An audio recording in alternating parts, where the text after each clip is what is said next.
బావిలో సరదాగా ఎంతసేపు ఈత కొట్టగలం చెప్పండి.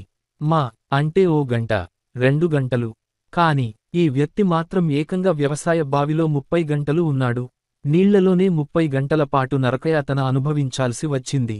ప్రాణాలను అరచేతిలో పెట్టుకుని, బావిలోని పాములకు భయపడుతూ ప్రతిక్షణం చావు భయంతో గడిపాడు.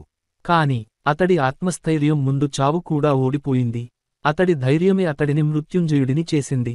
ఆయనే రాజమొగిలి, కరీంనగర్ జిల్లాలోని జమ్మికుంట మండలం మడిపల్లి ఆయన ఊరు. అడ్డీ వ్యాపారం చేస్తుంటాడు.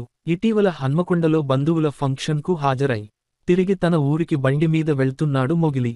శుక్రవారం తెల్లవారుజామున వెళ్తుండగా, హసన్ పర్తి మండలం నాగారం క్రాస్ రోడ్ వద్ద అతడి బైక్ను గుర్తు తెలియని వాహనం ఢీకొట్టింది. దీంతో బండితో సహా రాజమొగిలి పక్కనే ఉన్న వ్యవసాయ బావిలో పడిపోయాడు.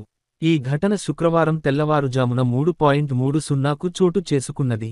బావిలో ఉన్న నీళ్లలో రాజమొగిలి పడిపోవడంతో ఈదుకుంటూ వెళ్లి బావిలో ఉన్న మోటార్ పైపును ఆసరాగా చేసుకున్నాడు. ఎవరైనా రక్షించాలంటూ గట్టిగా అరిచాడు. కాని, అక్కడ చుట్టుపక్కల కూడా ఎవ్వరూ లేరు. శుక్రవారం తెల్లవారాక ఎవరైనా వస్తారేమో అని ఆయన భావించిన సాయంత్రం దాకా కూడా ఆ బావి వైపుకు ఎవ్వరూ రాలేదు. అయినప్పటికీ, ఆయన తన ధైర్యాన్ని మాత్రం కోల్పోలేదు.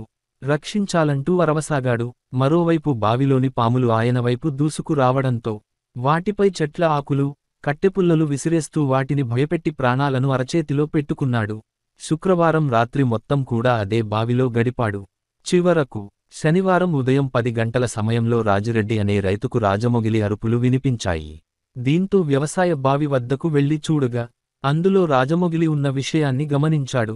దీంతో అతడికి ధైర్యం చెప్పి, వెంటనే గ్రామంలోకి వెళ్లి గ్రామస్తులను తీసుకుని వచ్చాడు. వెంటనే తాళ్లతో రాజమొగిలిని వాళ్లు పైకి లాగారు. వెంటనే అతడిని ఆసుపత్రికి తరలించి చికిత్స అందించారు. అనంతరం తన కుటుంబ సభ్యులతో కలిసి రాజమొగిలి ఇంటికి వెళ్లిపోయాడు. అలా, దాదాపు 30 గంటల పాటు రాజమొగిలి బావిలోనే ఉన్నాడు. ఈత రావడం, బావిలో ఉన్న మోటారు పైపును పట్టుకుని గడపడం వల్లనే రాజమొగిలి బతికి బయటపడ్డాడు.